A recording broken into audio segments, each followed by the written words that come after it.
Hey guys, so I wanted to take just a few minutes and talk to you about building a resume and give you just some quick tips, some quick overview. I know many of you may not have ever started on one before or have any idea how to get started, so I want to give you some ideas for that and just some best practices in general. As you can see on the screen, I've got a few slides about this, but then we're going to navigate out of the PowerPoint and actually look at a template and how it would actually look. Just real quick, some quick tips on resumes for college students. Your resume should be one page. It is a brief summary about your professional history. As a college student, your resume should only consist of your college background. The way I explain this to my students is what you accomplished in high school is what got you into college. What you accomplish in college will be what helps you get into your career. Now, with that said, obviously, if high school is your highest level of education, you would certainly put high school information on it until you have some relevant work experience. But for all of you guys that are watching this video, you are in college, therefore you are pursuing a college degree, and an employer knows that you have already satisfied that high school requirement, and quite frankly, they care more about what you're doing in college as an adult than what you did in high school at this point. So with that, I want to talk to you just briefly about what are some key aspects of a resume.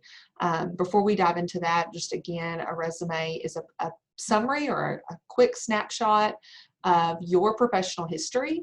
It's not intended to be an essay or anything of that nature. It's brief, concise, and to the point.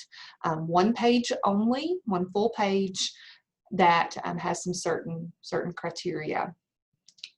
So with that, the aspects of a resume, you have what's called the info header, which we'll look at examples of this in just a moment, but an info header, which includes your name, your contact information, essentially just how can an employer contact you if they want to visit with you in more detail.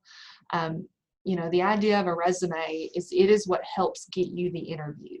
So the resume is the advertising piece, if you will, to advertise your professional history and your professional self to an employer so that they want to talk to you in more detail and have an interview with you and more of a conversation. Once they are able to sit down with you and talk to you, then they'll make a decision as to whether or not you would be a good fit for their company. So it's a bit of a process, and essentially if you look at this as marketing or advertising, where you are advertising your professional self to an employer so that they decide to make that purchase and purchase you with a salary, benefits, a contract, all of those good things. So with that, we have the info header. They need to know how to get in touch with you. You would be surprised at the number of people that actually leave that contact information off. They forget, or they think it's not necessary, and it is very necessary. From there, your next section should be what I like to call a skills summary.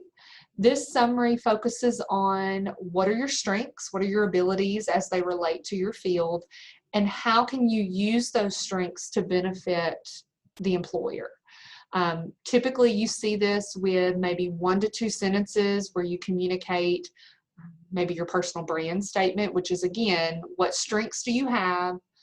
Who are you as a professional, and how can you benefit the potential employer?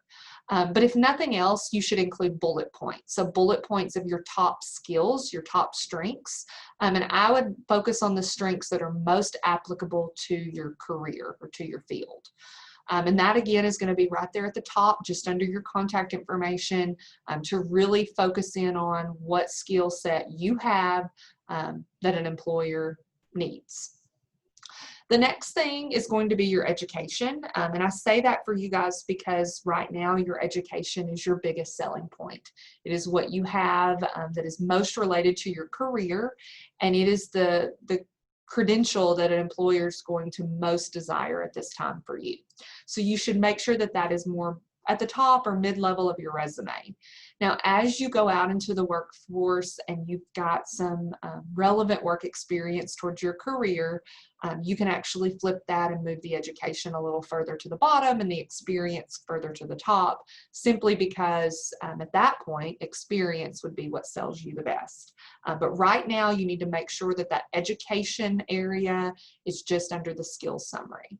Now, I want to back up just a second because if you happen to have any special certifications or licensing of any kind that you've already obtained or earned, I would actually include that as a separate section between your skills summary and your education. So those special certifications that are special to your industry. And if you look at it from this standpoint, you're really working from the top down and focusing on the criteria that is most relevant to your career, your biggest selling points for your career. So if it applies to you, a certification section could be necessary. But if you don't have any licensing or certifications yet, I would just go from the skills summary to your education. And we'll look at examples of this in just a moment. And then after your education is where you're actually going to put your experience. So the thing about experience is you can actually break that out. So let's say that you've had internship experience, you've worked some part-time jobs, maybe waiting tables or working at Walmart or a retail store, and then maybe you've done some volunteer work. So again, you need one full complete page. So if you've only had one internship experience and one part-time job, what I would actually do at that time is I would break those sections out. So your internship experience is going to be most relevant to your career. So I would have underneath your education, I would have a section that is internship experience and then list that out. And then I would go into your work experience, which highlights any part-time positions that you had. If at that point you have volunteer work experience, I would put that under the work experience in a separate section. So you would have a section that is internship experience, work experience, and then volunteer experience. Now, if you don't have any internship experience, you would simply just start with your work experience. And we'll talk more about how to format that in just a moment. Then lastly, after the volunteer experience is where you're going to put things like honors, awards, any clubs or organizations that you've been a part of, and all in their own separate sections. So again, those sections are really just dependent on, do they apply to you? And again, it's only the honors, awards, and activities from your college years. You would not include anything about high school on that resume. Now, I say all of that to say that if you are a freshman student and you are just starting in college, that is the only exception to that rule, is at that point, you haven't had much of a college career yet, so you would need to lean a little heavier on your high school as far as honors, awards, and activities go. But just know that starting in that sophomore year, all of that stuff would need to come off. So I'm going to actually leave this presentation now, and we're going to actually work through a template and show you how that should be formatted depending on the criteria that you have. So I'm going to share a new screen. And now you should be seeing the template that I have pulled up and the fields that should go within that template. So as I mentioned, you have your contact information, you have a skills summary, you have your education, and you have the experience. That is at the bare minimum what you should include on your resume. Again, if we had any honors, awards, or activities, that would go down here at the bottom. So we're going to go section by section and just kind of talk about what would be appropriate to put in those places. One thing I want to point out is that your contact information is actually in a header of the document. Your contact information should always be in the header. That is because as you build pieces to this packet, so for example, your cover letter, which would go first, and then your reference page, which would go last, you'll make sure that that info header is consistent throughout the document. Also, putting that info header in an actual header allows you more spacing and room for your one-page document. So real quick, what would go in here is obviously your name. So you want to make your name stand out above the other criteria. So for me, I would say Chelsea Goza, and you'll notice that it stands out above the contact details. From there, I would include, you could include your street address if you want to. You don't necessarily have to. It's one of those things that an employer's not necessarily going to throw you in the trash because you put your street address on it. But if putting your street address on it is taking up prime real estate for things like your portfolio or your LinkedIn, where you could fit that on there instead, I would certainly put those pieces, your portfolio, your LinkedIn profile, in your info header before your street address, because the reality is an employer is not going to mail you anything as an applicant. Now, even if you take the street address off, you still need the city and state and the zip code. So you still need to include city, state, and zip code, whether you include the address or not. From there, you'll put your personal phone number. I do want to mention that with a phone number, it is important to have your voicemail set up and make sure that that is professional. Fax, I wouldn't expect any of you to have a fax, so we can actually take that off.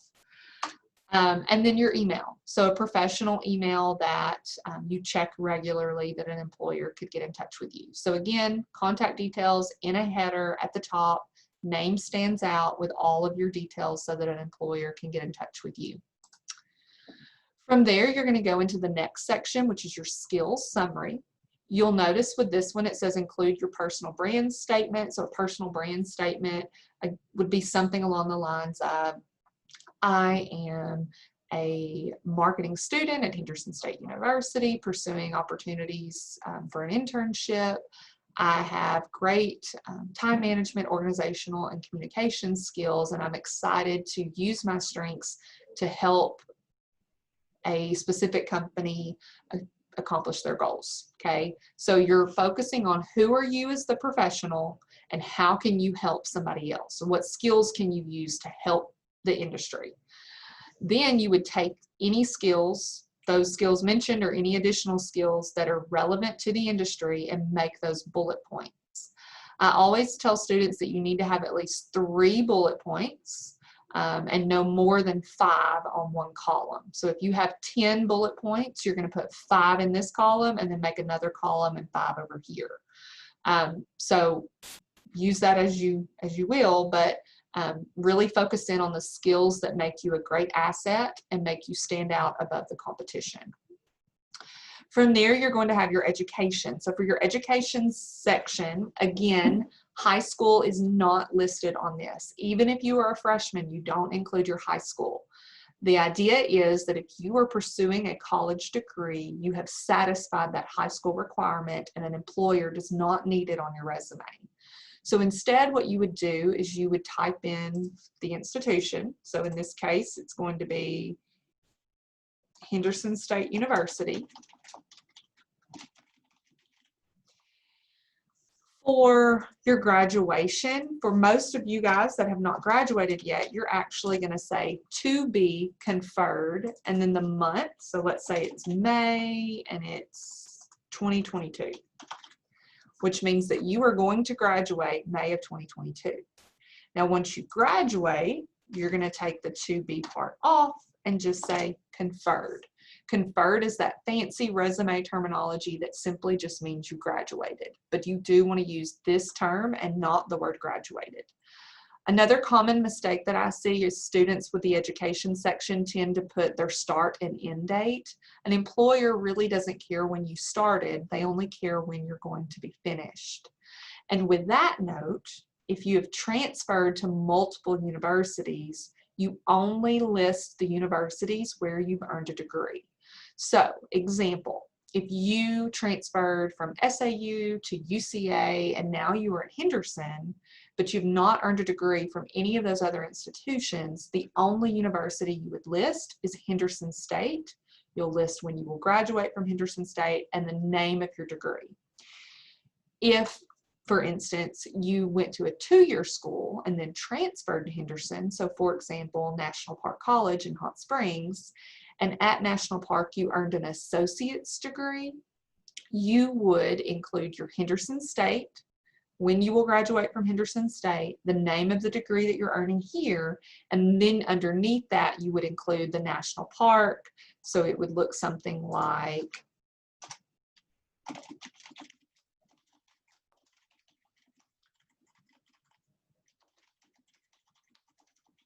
May 2019, and the name of degree. Now again, you want to make sure that your font is consistent, so you'll notice that this font and this font do not currently match, so I am going to make it match.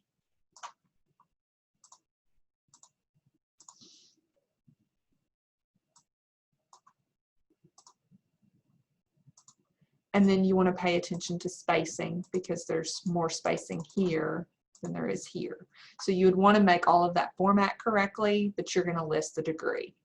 Now with the degree, you want to make sure you list it exactly as it's going to be printed on your degree when you receive it. So if you're not sure about that, I encourage you to ask someone in advising or ask someone in your department to get clarification on what the degree, what the terms will actually be on your degree.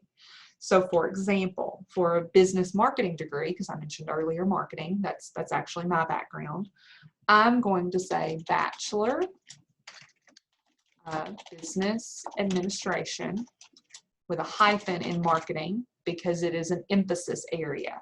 What will actually be printed on my degree is Bachelor of Business Administration, or what was printed on my degree.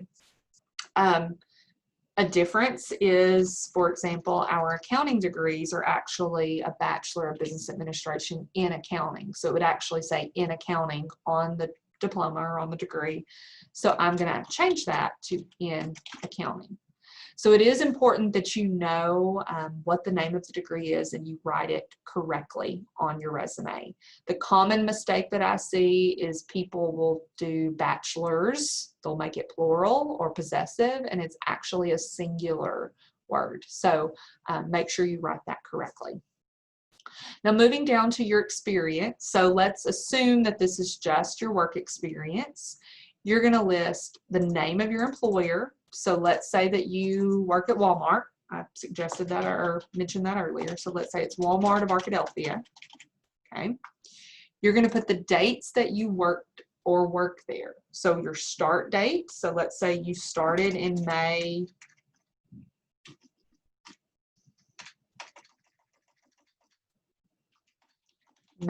of 2020, and you work there now. So you would say present, May to 2020 to now. Your position, so whatever your job title is, if it's cashier, you'll put cashier, whatever the name of that position is. And then in this section is where you're going to write accomplishment statements. So common mistake I see here, I see students who simply just regurgitate their responsibilities. So they might say something like check people out, scan products, manage cash, okay?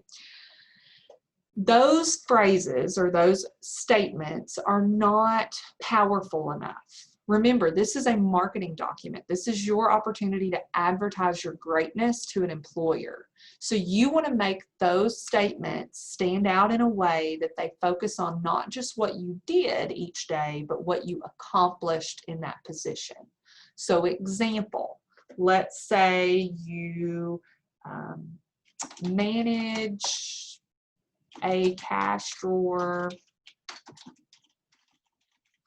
of approximately $300 per shift, okay?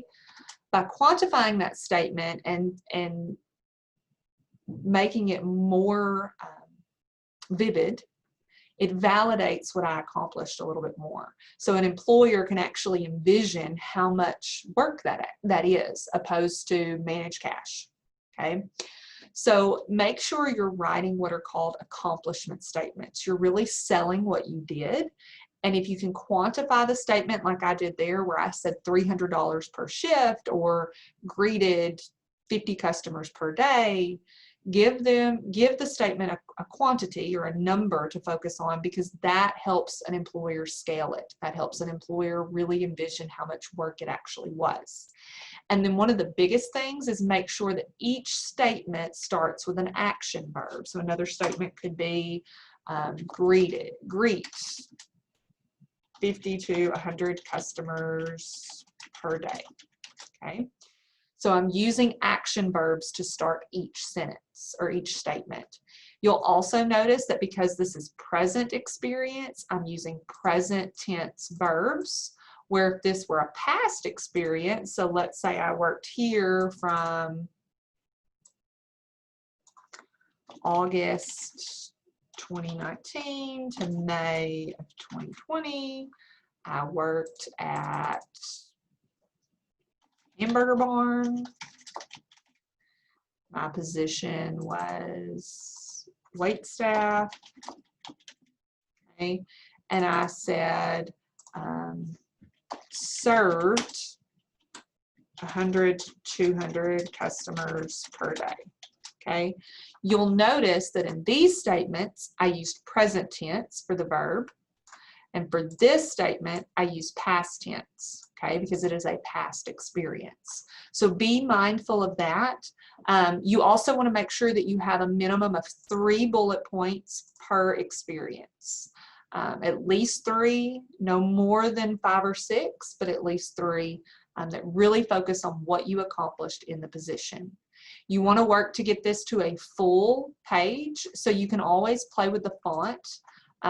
You'll notice that this is 10 and 11 point, but if I was going to fall short where I have this much space, I would work on making my font sizes a little bit bigger. You know, you could go as big as 15 with this, maybe 12 or 13 with this, and 11 or 12 with the others, and see how that helps the document expand to a full 1 page. You may also have some honors, awards, and other things that you want to mention, but it is important to get it to that full 1 page.